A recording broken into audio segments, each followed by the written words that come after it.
Kemacetan ibu kota Jakarta yang semakin menjadi seolah menjadi lagu lama tanpa solusi. Tak ketinggalan, Presiden Susilo Bambang Yudhoyono juga angkat bicara. Ketika menanggapi rekomendasi Kadin soal kemacetan, Presiden menyatakan, di era desentralisasi, setiap kepala daerah harus bertanggung jawab dengan problem daerah masing-masing. Dan urusan kemacetan di Jakarta, Gubernur Joko Widodo adalah orang yang paling bertanggung jawab terhadap masalah kemacetan. Kalau biang kemacetan misalkan Jakarta, datanglah ke Pak Jokowi. Karena itulah tugas gubernur, bupati, dan wali kota yang punya kota, yang kebetulan bermasalah. Pak, di Jakarta katanya dari airport sampai downtown bisa 2 jam ya. Ya, bisa saja kalau ada kemacetan ini segala macam. Bagaimana solusinya? Kan nggak enak saya ditanya bagaimana solusinya. Di Jakarta, di Bandung, di Surabaya, di mana-mana gitu. Yang harus menjelaskan ya gubernurnya, wali kota. Jokowi pun berkelit.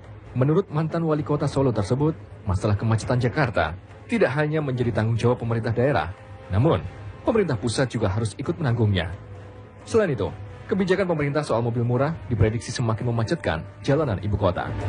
Oh ya sudah, jawabannya tadi itu saya kira tanggung jawab pemerintah pusat dan pemerintah daerah. Karena memang ada yang tanggung jawab pusat, ya kayak yang jalan-jalan besar-besar kayak di Jakarta yang Gatot Subroto itu tanggung jawab pemerintah pusat. Kemudian kayak otoritas transport Jabodetabek itu juga urusan pemerintah pusat. Kemudian juga ada beberapa trotoar juga urusan pemerintah pusat. Ada juga yang mobil murah itu pemerintah pusat. Aksi saling sindir tingkat tinggi tentang nada sumbang kemacetan beraroma politis.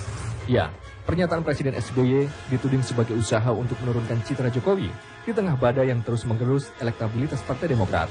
Meskipun harus diakui, setahun Jokowi memimpin ibu kota, masalah kemacetan tak kunjung menemukan solusi.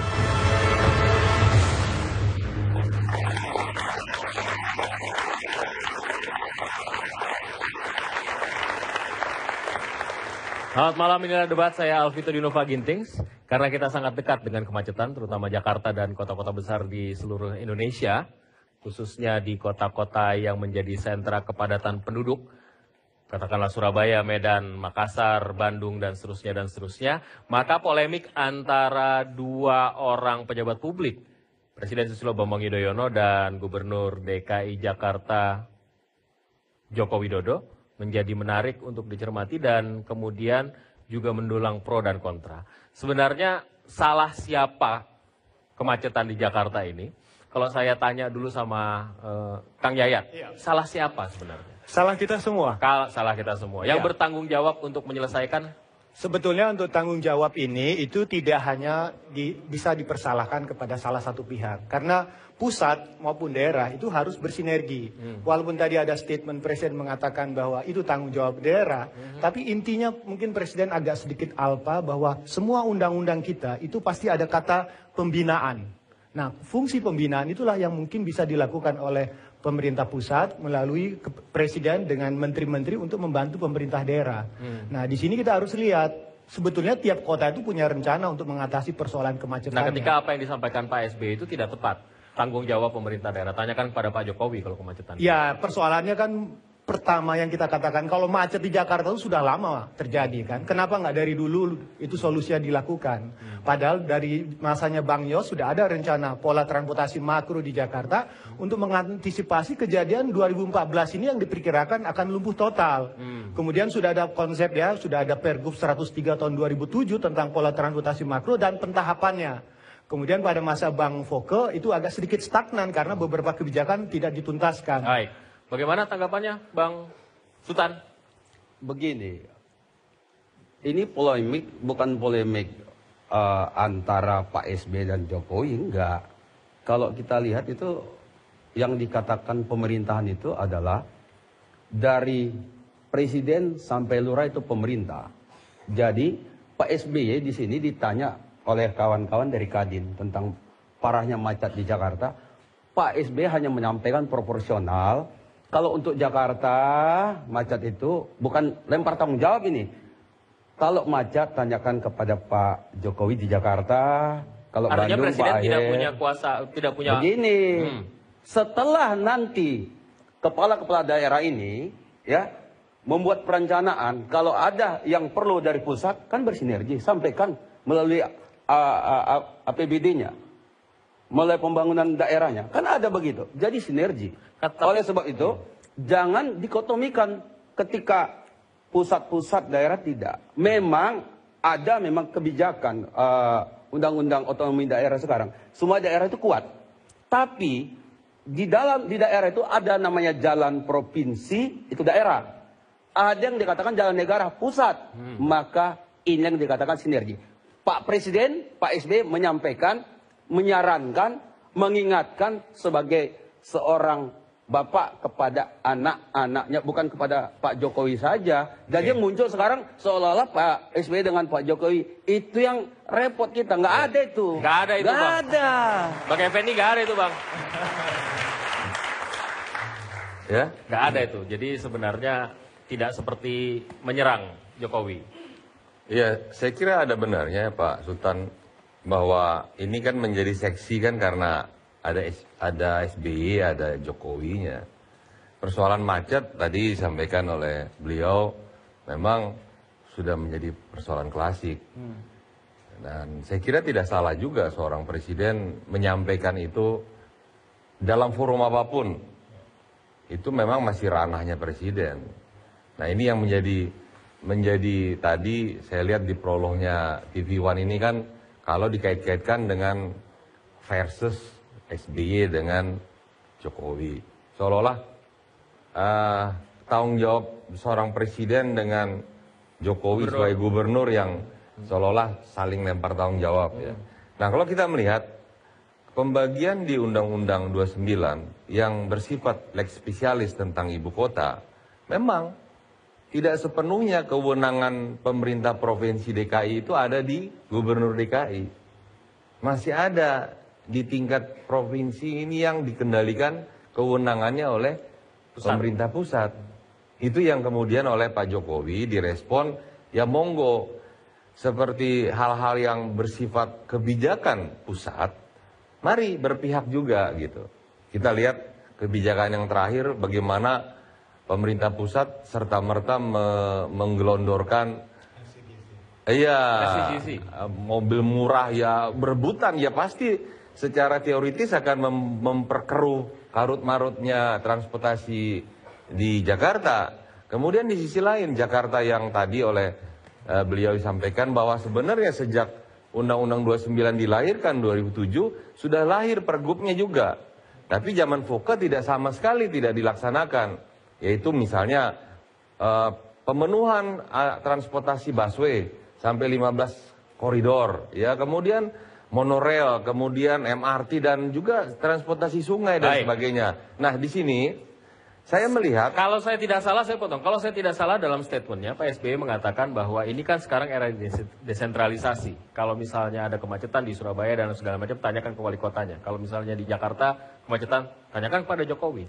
Ini persoalannya bukan desentralisasi kewenangan pemerintah melayani masyarakat dalam hal aparatur negara loh, aparatur pemerintahan. Ini dalam rangka 650 km persegi ini.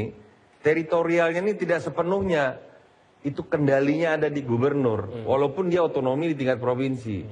Sebut saja misalnya. Kalau misalnya saya potong, kalau misalnya sebut saja jalan Gatot Subroto ini kan ada tol. Ini kewenangannya bukan di pemerintah itu provinsi. daerah otorita. Pemerintah pusat. Pemerintah pusat. Demikian juga 13 sungai yang mengaliri dan banyak lagi. Ya, jadi itu yang dimaksud mungkin. Ya, kenapa tidak bersinergi? Saya lanjutkan.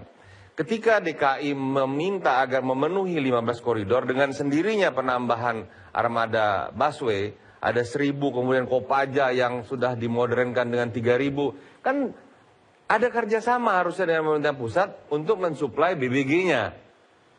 Nah di sini pemerintah pusat harusnya proaktif. Ini loh, pemerintah provinsi, saya siapkan BBG kamu, bahan bakar gas untuk digunakan seluruh armada-armada angkutan umum kamu. Sudah belum? Ya, Sudah belum? Ya ini yang kami kebetulan dengan Pak Sultan.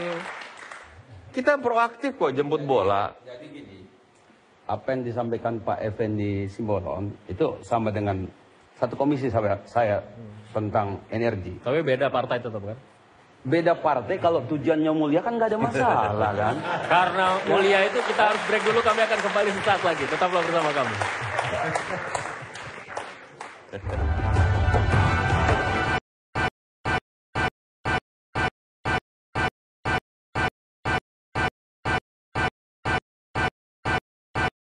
Minuman energi para pemberani.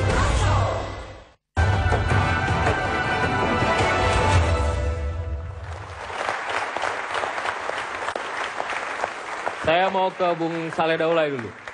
Selama setahun ini, hampir setahun lah kira-kira ya, Jokowi Ahok memegang Jakarta untuk masalah transportasi dan kemacetan. Bagaimana sih rapor mereka? Saya melihat dan yang saya rasakan itu memang belum kelihatan signifikan. Tapi saya kira itu wajar saja karena memang kalau kita bagi 5 tahun pemerintahan Jokowi itu berarti kan 20% 1 tahun ini sudah selesai. Nah sekarang pertanyaannya adalah apakah betul 20% persoalan macet dan banjir di Jakarta sudah selesai atau Sudah tidak? 20%. Nah, saya melihat dari situ pertama. Kemudian yang kedua, saya melihat tadi ada statement yang mengatakan bahwa ini jangan dipolitisasi dong oleh SBY. Misalnya tentang isu yang tadi disampaikan. Saya kira wajar saja itu kan isu politik. Jadi kalau SBY bertanya tentang kebijakan politik di DKI Jakarta atau mengkritik kebijakan politik yang dilakukan oleh gubernur di Jakarta, saya kira itu wajar saja SBY melakukan itu. Masa tidak boleh bicara tentang kebijakan politik? Coba kalau kita bandingkan dengan SBY. SBY itu berapa banyak kebijakan yang dikritik oleh orang-orang di luar sana, dia diam saja.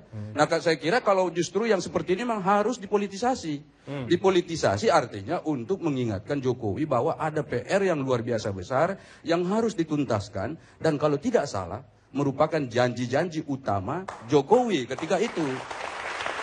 Nah, saya sebetulnya isu soal politisasi yang disampaikan oleh lingkaran Jokowi itu sebenarnya ya nggak tepat sebenarnya. Saya mengatakan sebetulnya apapun kebijakan publik yang berkenaan dengan kesejahteraan publik, pasti urusannya politik. Itu wajar karena memang dia gubernur jabatan politik, Pak. Itu dipilih oleh demokrasi yang tentunya itu adalah politik. Nah, karena itu tidak boleh juga menyalahkan dengan serta-merta SBY menyatakan seperti itu. Coba kita lihat dulu niat baiknya SBY itu apa sebenarnya. Nah, saya juga melihat kalau dari sisi yang lain, saya mengatakan bahwa kalau kita mau mengkritik SBY di sana sini juga itu saya kira juga tidak proporsional. Nah, yang kedua yang ingin saya lihat adalah saya termasuk sebenarnya pengagum Jokowi. Nah, tapi saya melihat ada orang yang di belakang Jokowi ini yang anti kritik. Di dalam sebuah sistem yang baik itu kalau ada kritik itu harus dijawab dengan kinerja. Jangan sampai kritik itu malah dianggap sebagai sesuatu yang menghalangi kinerjanya Jokowi. Jadi SBY menyampaikan kritik harusnya ditanggapi dengan positif. Justru semestinya bukan melempar lagi. Bukan dilemparkan lagi tanggung jawab. Nah, saya melihat bahwa justru sebenarnya kritik itu kalau dijawab dengan kinerja yang positif malah justru baik untuk Jokowi. Dan saya lihat bukan Jokowi yang yang keberatan sebetulnya. Jadi ada orang-orang lingkarannya yang mengatakan Jokowi tidak boleh salah. Bang Adian bagaimana tanggapannya? Anda termasuk orang-orang yang dalam lingkaran Jokowi yang kemudian anti kritik juga nggak? Kita lihat pernyataan SBY dulu ya. Pertama dia bilang saya tertusuk. Itu pertama kalimat dia. Kedua, ketika ada seorang Perdana Menteri menyampaikan betapa lamanya perjalanan dari bandara ke Jakarta. Nah ini menarik menurut saya. Pertama, kata tertusuk ini kan sebuah tindakan yang saya pikir berlebihan. Siapa yang nusuk dia saya tidak tahu. Apakah Jokowi dianggap menusuk calon jabatan presiden atau bagaimana saya tidak mengerti. Itu pertama. Nah kedua, kenapa SBY harus menunggu Perdana Menteri dari negara lain bicara sama dia baru dia mau dengar? Kenapa? Memangnya selama ini di mana? Itu. Nah kedua, berikutnya tentang Jokowi. Terakhir itu yang saya dengar tingkat kemacetan di Jakarta sudah berkurang. Dari 12 km per jam sekarang sudah menjadi 18 km per jam. Memang jumlah kendaraannya itu harus diatur kembali. Kenapa? Setiap hari itu dalam data kita ada 1,9 juta kendaraan dari luar Jakarta yang masuk ke Jakarta. Ini yang sebenarnya harusnya menjadi kebijakan negara.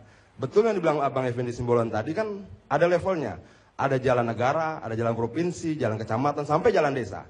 Nah tidak bisa dong SBY melepaskan tanggung jawabnya bahwa ini seolah-olah tanggung jawab Jokowi, Gubernur DKI, kemacetan dan sebagainya. Sementara di sisi lain dia tidak mengeluarkan kebijakan yang mendukung untuk mengurangi kemacetan. Tidak mengeluarkan sama sekali. Iya, salah satu contohnya misal mobil murah. Mobil murah itu kan menjadi murah bukan karena produksinya menjadi murah, tapi pajaknya dikurangi.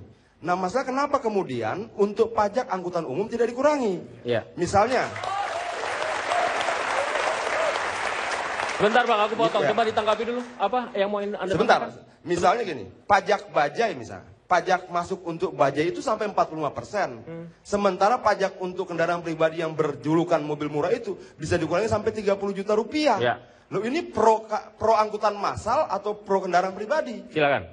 Ada dua hal. Pertama, SBY seolah-olah hanya mengkritik Jokowi. Saya ingat waktu Fauzi Bowo, SBY itu sempat agak kurang harmonis lah dalam karena SBY juga mengkritik. Jadi bukan pertama kali SBY mengkritik soal macet. Pada gubernur yang sebelumnya juga melakukan itu. Ya, artinya bahwa memang SBY tidak mengerti ketatanegaraan.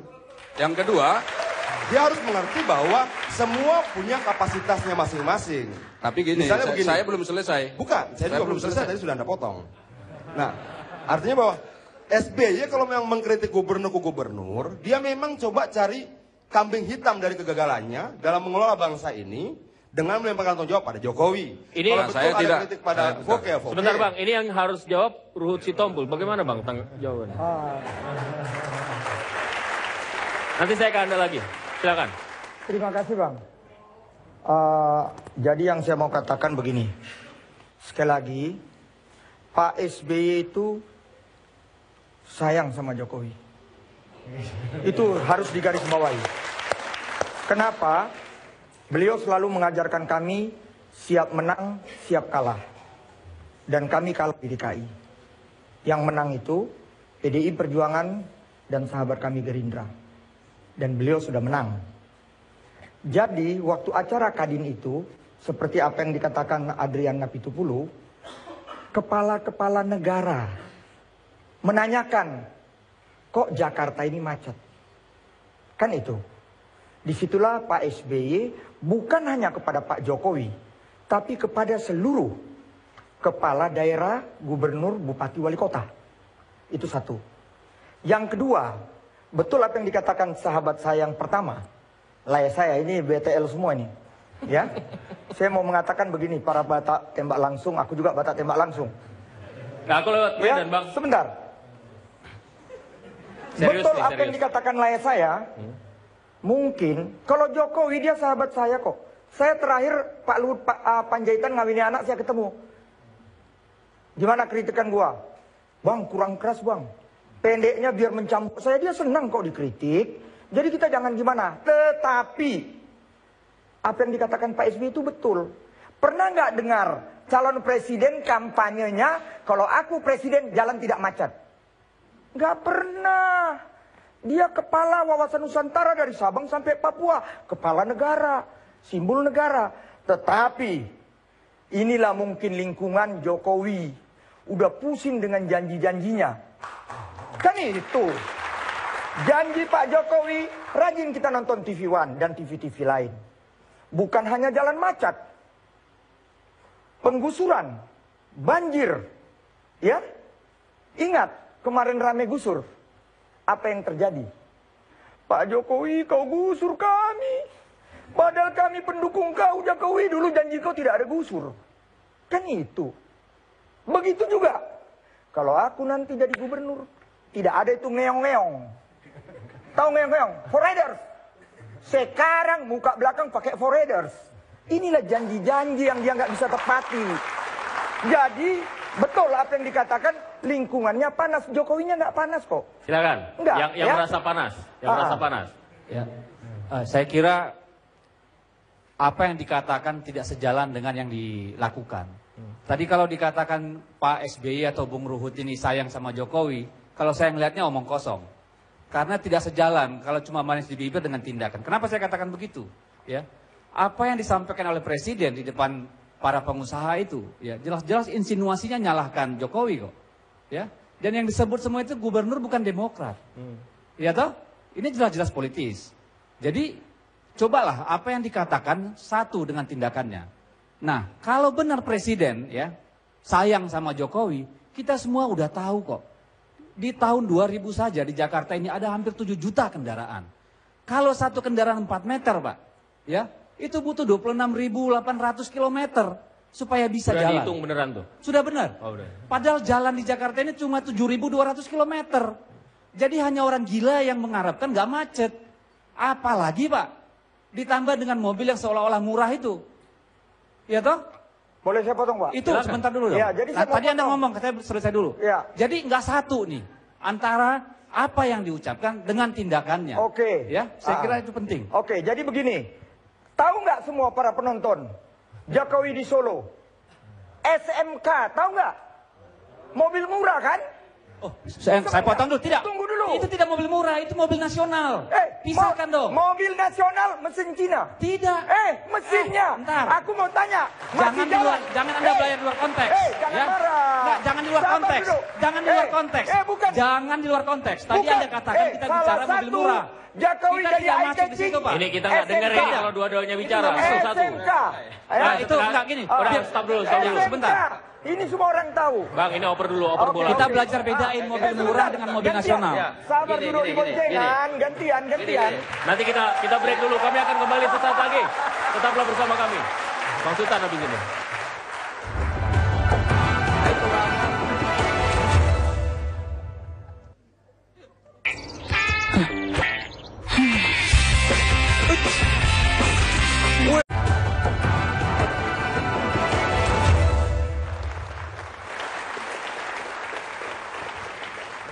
Mari kita mulai lagi. Saya potong tadi Bang Sultan Batugana. Saya ingin menyampaikan, ini seolah-olah kok kita alergi sama mobil murah. Kalau rakyat pakai mobil murah, salahnya apa? Itu hak rakyat. Bang, saya Tapi potong tunggu, dikit, Bang. tunggu sebentar dulu, saya belum selesai. Jadi murah itu ini mengganggu, kadang-kadang. Bang. Jadi gini, jadi seperti yang beliau katakan tadi, kebijakan ini kenapa udah macet jalan ada mobil murah? Makanya dari awal itu harusnya kita samakan persepsi kita, bersinergi. Masalah yang ada khususnya Jakarta, masalah yang ada Jakarta sebenarnya publik transportasi yang kurang murah, yang aman dan nyaman. Kalau itu ada, mau orang pakai mobil murah, mau mobil mewah, kalau pajak parkirnya ditinggikan sama Pak Jokowi, sepi jalan. Orang naik public transport semua. Oke. Jadi jangan salah menyalahkan. Apalagi menyatakan tadi, saudara kita itu. Ini ditujukan, Pak SBY ditujukan kepada gubernur yang bukan Demokrat. Mau Demokrat apa tidak, disamakan semua. Nggak ada itu. Jadi pikiran kita itu harus positive thinking. Iya, Jangan sedikit. Ini harus bukan orang Demokrat, sama semua. Presiden tuh presiden semua rakyat. Saya pikir gini loh, saya mengerti ya, saya sungguh mengerti kepanikan SBY sehingga coba menjadi kambing hitam. Dia panik pada persoalan Bunda Putri, pada Sengman dan sebagainya. Oke, saya ngerti itu. Tapi sebagai presiden coba introspeksi sendiri, dirinya sendiri. Bagaimana kemudian Jokowi harus menahan 1,9 juta kendaraan yang masuk dari Bogor, Bekasi, Tangerang dan sebagainya. Dan semua tidak bisa dilimpahkan pada Jokowi. Kalau kita bicara mobil murah, yang dimurahkan apa? Komponennya kah? Atau pajaknya? Ternyata kan masuk dari Jepangnya sama, pajaknya dikurangi. Kenapa kebijakan pengurangan pajak hanya terjadi pada mobil pribadi, tidak pada angkutan umum? Sehingga transportasi massal itu mungkin sudah dilakukan. Nah, maksudnya gini, Brother Sultan dan Brother Ruhut, ya, gini loh, saya pikir kan jabatan SBY kan tidak lama lagi. Jangan terlalu habis-habisan lah membela dia. Gitu loh. Lebih baik kalian pikirkan untuk membela calon presiden yang potensial menang, Jokowi misalnya. Ya. Lebih baik bela dia saja. Jangan kampanye dulu, belum masuk masa kampanye, silakan. Ngapain buang waktu, buang tenaga, buang umur sia-sia, dan rakyat bisa menilai kalian sedang membela sesuatu yang tidak benar. Oke, begini. Yang ada Jokowi kemarin waktu Pilgub, Foke merasa dia menang. Dia nggak berani janji-janji. Jokowi sebentar. Maksudnya janji-janji itu seperti janji gini. Katakan tidak pada korupsi itu. Yang dimaksud janji itu, janji kampanye itu katakan tidak pada korupsi atau katakan tidak pada hal korupsi. Gantian, brothers, gantian. Siap, brother. Silakan. Janji dia itulah tidak akan macet, tidak akan banjir, ya, tidak akan penggusuran. Nyatanya menang jadi gubernur. campaigning dia dengan janjinya, itu yang jadi masalah. Saya kira itu perlu dikoreksi. Itu perlu dikoreksi. Bentar. Jadi ini, katakan tidak sama korupsi. Iya, sampai sekarang kita tidak sama korupsi. Wah, ini satu-satunya partai yang jelas anti korupsi. Siapapun dia, orang di partai kita, kalau kena korupsi, KPK, polisian, kejaksaan, silakan. Bintang iklannya tersangka korupsi saat ini. Itu oknum orang per orang. Jangan bosan-bosan. Mas, jangan bosan-bosan. Gini. Tahu, kita jelas anti korupsi. Aku tanya kau. Brother, partai begitu? Enggak ada. Santai aja, santai. Silakan. Kita boleh beda pandangan, tapi tetap bersaudara. Santai saja. Saya kira gini. Saya cuma menyambut kata brother. Ini kalau semuanya bicara, nggak ada yang dengar ini. Ya, iklan kampanyenya. Kita kembali ke topik dulu, Mas. Kita kembali sebentar. Kalau nggak ada, silakan. Anda dulu deh. Ya, ini soalnya Anda di sisi yang sama ini semuanya. Ya, ini diberi kesempatan juga yang lain untuk bicara. Ya, gimana? Karena kalau tidak saling mendengar ya nggak akan selesai, sama dengan macet. Amin. Lanjut. Nah, saya kira begini. Tadi pertama betul mungkin ada orang yang tidak suka dikritik. Tapi saya kira kritik seperti ini kan bukan sampai mendiskreditkan orang, sampai mengucilkan orang. Jokowi. Okay. Dan masih banyak pengikutnya. Sebentar dong. Dan karena itu saya kira ini kritik seperti ini harus dimaknai sebagai kritik konstruktif. Artinya kalau misalnya kawan-kawan ini sayang dengan Jokowi, bantu Jokowi menyelesaikan masalah banjir. Bukan misalnya dengan mengkritik dengan macam-macam. Yang kedua, saya tahan Anda, silakan. Saya kira ini bukan masalah kritik ya, terlalu sederhana. Ini saya tadi sejak awal mengatakan bahwa presiden itu kewenangan dan saya kira sah-sah saja. Wong dia kepala pemerintahan, berdaulat penuh di seluruh teritorial Indonesia. Yang kita kembali tanyakan kepada Pak Presiden, jangan SBY. Sebab saya juga tidak suka menyebut presiden itu dengan inisial. Iya, inisial ya. Sebenarnya gitu kan. Sebenarnya kita mereduksi sendiri. Biarlah Pak Presiden gitu. Oke. Ya. Maksudnya bahwa dalam menata mengelola ibu kota negara bukan hanya provinsi loh. Ibu kota negara memang tidak bisa hanya sekewenangan dari batas gubernur. Di situ tapi letak kritik persoalan. presiden itu diterima oleh Jokowi. Maksudnya teman-teman tadi, kenapa harus mengkritik? Lakukan, you did gitu, lu lakukan karena kewenangan itu ada di Anda. Politik anggaran ada di Anda. Ya politik transportasi ada di presiden. Lakukan, ambil breaker dong, breakthrough ambil gitu. Anda, tapi kita harus jeda dulu, kami akan kembali sesaat lagi. Saya juga akan ke Anda.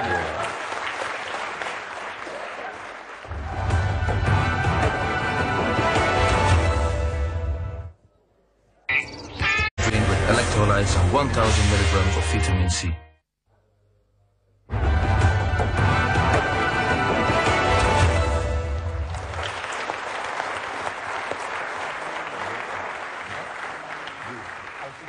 Terima kasih masih bersama kami. Saya potong tadi Kang Yayat, silakan. Ya. Ini persoalannya makin panas diskusinya, makin macet di jalan. Ya. Jadi persoalan sekarang ini kan dari persoalan macet lari ke persoalan kontestasi antara Jokowi dengan Pak SBY. Nah pertanyaan sekarang, apa tindakan pusat, apa tindakan daerah? Sekarang kan tanggung jawab presiden melalui wakil presiden sudah ada 17 langkah. Itu bagaimana janji-janji itu untuk direalisasikan. Yang kedua, apa yang dilakukan oleh Pak Jokowi dengan sekarang ini persoalannya disambut nggak oleh pemerintah pusat? Karena ada persoalan-persoalan yang kadang-kadang benturan. Misalnya salah satu kebijakan-kebijakan yang memang kelihatannya perlu dituntaskan adalah apa yang bisa dilakukan dengan sisa waktu yang dimiliki oleh presiden sekarang. Minimal ada raihlah prestasi, ada sesuatu yang ditinggalkan yang memberikan bukti bahwa pemerintah pusat dan pemerintah daerah bisa bersinergi. Sekali lagi saya mengatakan Pak Jokowi nggak akan bisa menyelesaikan masalahnya kalau tidak disupport oleh pemerintah pusat. Nah yang kedua yang perlu diketahui, supportnya kurang menurut Anda? Ya pertanyaan itu tadi lah, seperti contoh LCGC itu salah satu. Nah LCGC itu kadang-kadang hati-hati dengan kata murah loh. Murah itu menjebak. Murah dalam harganya tapi dalam prakteknya itu mahal. Apalagi kita ketahui di Jakarta ini biaya operasionalisasi menggunakan kendaraan mobil roda 4 itu tinggi antara 2 sampai 4 juta ya kan. Sedangkan UMR sendiri atau UMP-nya sendiri 2,4 juta. Jadi kata murah itu hati-hati. Yang kedua itu belum tentu dia green car. Karena polusinya juga luar biasa. Jadi sekali lagi saya mengatakan, Kemudian yang kedua, kalau kita memperbandingkan SMK atau yang lain, yang penting kita apresiasi dulu lah. Bahwa inisiatif itu penting, karena sudah lama kita punya mobil nasional, tapi nggak pernah muncul-muncul. Nah, ini dua apresiasi perlu kita berikan. Mau dia mesinnya Cina, mau mesinnya jelas, mobil-mobil yang sekarang juga mesinnya bukan produk kita. Itu tantangan paling depan. Ya. Udah tahu kan? Bukan itu persoalannya, Bang. Bapak singgung SMK, batu loncatan Jokowi untuk pencitraan. Nyatanya SMK sekarang lihat di Solo. Bukan itu konteksnya, itu udah selesai semua, nggak jadi tutup. Kasihan mahasiswa apa pelajar. Masalahnya, Bang. Abang harus ingat, Bang. Jadi tidak ada tokoh di daerah yang berani membawa hasil produknya ke tingkat nasional. Dan apresiasinya luar biasa. Kedua, yang pertanyaannya juga yang harus kita ingatkan, Bang. Kita tanya, mana wali kota, gubernur manapun yang berani seperti yang dikatakan Pak Sultan. Ya. Saya rasa semua bersyukur kok ada mobil murah. Rakyat bisa punya mobil kok. Hati-hati, Bang, dengan kata murah. Murah, mau mobil mahal yang 5 miliar, mau yang di bawah 100 juta. Sama-sama macet Jakarta ini. Pak Yayat, gini loh. Murah, setengah murah, mahal, biar rakyat menilai. Yang poin dari kita adalah ya itu dilemparkan ke publik. Publik mau beli apa tidak, maksud saya keadilan itu ada. Nah, Bang, kalau adil itu jadi gini, maksud Bang. saya Adil itu artinya begini. Betul. Sudah terlalu lama kita para pengguna angkutan itu dimarginalkan. Tadi Pak Yayat bilang Pak Jokowi tentang SMK kita nggak ada keberanian. Dulu sudah ada keberanian itu, Pak. Ya. Tentang mobil Timor. Itu kan mobil nasional. Ya, Timor itu diserahkan ke putra mahkota. Iya, itu cerita dulu. Tapi semangat itu ada, makanya saya katakan bukan itu masalahnya sekarang. Masalahnya adalah mari kita dukung supaya di seluruh kota-kota besar, Jakarta, Medan, Surabaya, Bandung, supaya ada public transportasi yang aman, yang murah, yang nyaman. Akhirnya kalau parkir kita naikkan, pertanyaan saya, public transportation itu tanggung jawab pemerintah daerah utamanya atau pemerintah pusat utamanya? Program ada di daerah masing-masing. Ada di daerah masing-masing. Mau bikin apa di daerahnya? Dari tanggung jawab. Bukan kalau ada. Yang disampaikan oleh Pak Sultan itu sebenarnya sederhana. Pajak angkutan umum itu bisa tidak dinolkan. Bapak. Dibikin nol dong. Bapak. Kami break dulu, kami akan kembali sesaat lagi. Dibikin nol pajaknya. Kami ini nyolong aja kan.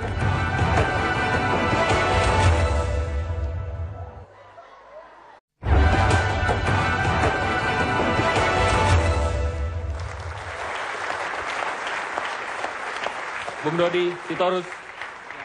Saya kira saya ingin kembalikan aja yang pertama tadi. Tadi kan katanya seolah-olah yang di belakang Jokowi pada ribut. Padahal yang kita tahu yang ngomong di koran itu politisasi kemacetan itu bukan orang Jokowi. Ya, yang ngomong itu pengamat transportasi, itu yang pertama.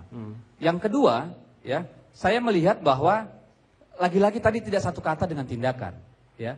Katanya berpihak pada ingin supaya subsidi itu tepat sasaran. Tetapi yang digelontorkan mobil murah. Yang makan BBM 177 triliun. Logikanya dari mana? Itu satu, tak dulu dong. Itu satu. Ini sesat logika kalau menurut saya. Yang ketiga katanya untuk orang miskin. Orang miskin, Pak, perlu mobil pickup, bukan sedan. Orang di Kalimantan pakai sedan gimana ceritanya, Pak? Silakan. Bohong, gitu loh. Sekarang begini. Semua dengar, dia bilang yang kebakaran jenggot bukan orang Jokowi. Saya mau tanya, Ahok orang Jokowi nggak? Dia tidak kebakaran jenggot, Pak. Dia nggak habis pikir. Sebentar, duduk. Wah, jangan dong. Saya mau berdiri aja. Ya, kelihatan berdiri nggak apa-apa. Ahok statementnya apa? Ini macet karena foradersnya presiden. Itu protap. Waktu Ibu Megawati apa? Tahu nggak apa Pak SBY bilang? Dia tidak pernah menyetop. Jadi kalau kau bilang 17 November yang kebakaran 2004, jenggot 5 orang meninggal gara-gara rombongan SBY, Pak. Bayang, 17 November 2004. Duduk. Ya. Satu-satu. Udah, 5 orang meninggal. Sabar, jangan emosi dulu. Ini satu-satu. Karena Pak Presiden bilang dia tidak pernah tutup jalan. Faktanya setiap kali dia lewat jalan tol sepi, Pak. Oke, sekarang begini. Oke. Sekarang begini. Aku ingin meluruskan. Kau bilang ini karena PDI Perjuangan. Gak ada urusan, Pak. Sebentar. Saya bilang yang bukan demokrat. Pak SBY sama semua sayang. Karena itu sudah secara demokrasi. Didukung jadi gubernur, bupati, wali kota. Tapi ingat. Katanya, Pak. Kau diam saja. Dulu sabar. Saya ini baru pulang kunjungan Komisi 3 ke Jawa Tengah. Tahu siapa gubernurnya? Gubernurnya sahabat saya namanya Ganjar. Bayangkan, Bang, ini semua tanya, Pak Ganjar, belusukan dong kayak Jokowi. Wah, kaget saya. Ini Jawa Tengah, aku belusukan ke Cilacap. Waduh, 1 hari 1 malam. Kapan aku ngurus 30 provinsi yang lain? Itu satu. Yang kedua. Ya jelas beda dong Pak Ruhut. Beda dong. Bukan. Ini maksud saya. Maksud saya, seorang Ganjar pun akhirnya dia bilang apa? Pendukungku. Aku ini gubernur Jawa Tengah. Dia wali kotanya wali kota. Nggak, sekarang itu saya bacakan dulu Pak. Ini ya. Ini yang menyebutkan ini ya. Saya bacakan dulu ini. Ini Deputi 4 UKP 4 Pak ya. Kalau Bapak bilang tadi Jokowi pusing. Pertama, di Sokmed itu masyarakat nggak pernah ribut lagi soal macet karena mereka ngerti. Cuma Bapak aja yang ribut. Saya bacakan dulu UKP 4 ini ya. Dia bilang begini. Ini ikut menyusun 17 langkah Pak ya. 17 langkah pemecahan transportasi. Dia bilang pertama, sudah ada komitmen dan langkah nyata Jokowi Pak selama setahun. Ini Pak Presiden UKP 4. Apa yang dia bilang yang kedua ya? Jokowi mampu membangun kerjasama dengan institusi lain, Pak. Ya? Itu jelas. Yang terakhir, Pak. Yang terakhir, yang paling penting. Udah itu Ahok bilang, ini macet karena forwardersnya presiden. Gila, sakit nggak? Ini memang macet, Pak, kalau lewat presiden, Pak. Siapa yang nggak macet? Kalau presiden lewat macet nggak? Macet, Pak. Gini, Bos, jangan tunjukkan kesakitan kau ya. Bukan, Pak. Sebentar. Kalau tiap kali presiden lewat, jalan satu. Jalan Sudirman tiap hari macet. Aku mau tanya, apa tiap hari forwarders lewat? Enggak, tapi macet. Jadi jangan salahkan forwarders presiden. Nah, itu sesat logika. Anda kan bilang tadi kalau rombongan presiden, tadi Pak Ruhut bilang kalau rombongan presiden lewat macet. Ya memang macet, Pak. Apa tiap hari lewat kan enggak? Bukan. Tadi pernyataan Anda. Saya harus potong perdebatan ini. Saya harus potong perdebatan ini. Saya mau tengahi begini. Soal macet itu masalah kita bersama. Pak SBY sayang sama Jokowi, kami juga sayang. Tahu nggak? Kami nggak ada yang lain. Jadi jangan kau yang manas-manasi sekarang ini. Bukan, ini namanya lain. Kedua, masalah forwarder Pak Presiden itu protap. Kalau kau jadi presiden nanti ikut tukang. Soalnya apa? Sedikit saja Bang Effendi, kalau presiden nggak dijaga, malah kita pacarnya malah repot nanti. Terjadi sesuatu sama presiden. Pak Sultan, saya kira begini. Ini masalah kemacetan sangat serius. 2014 diprediksi kita keluar rumah saja sudah macet. Ini sangat serius dan ini menimbulkan kepanikan. Kita tidak nyaman dalam hubungan komunal ya antar masyarakat. Sangat serius. Oleh karenanya mari kembali kepada tupoksinya. Presiden dan provinsi mari kerjasama. Baik. Pak Jokowi juga sebagai perpanjangan tangan dari presiden harus juga nurut. Terima kasih Bang. Inilah akhir dari debat. Kita akan jumpa minggu depan. Setelah ini dapat Anda saksikan apa kabar Indonesia malam. Sampai jumpa.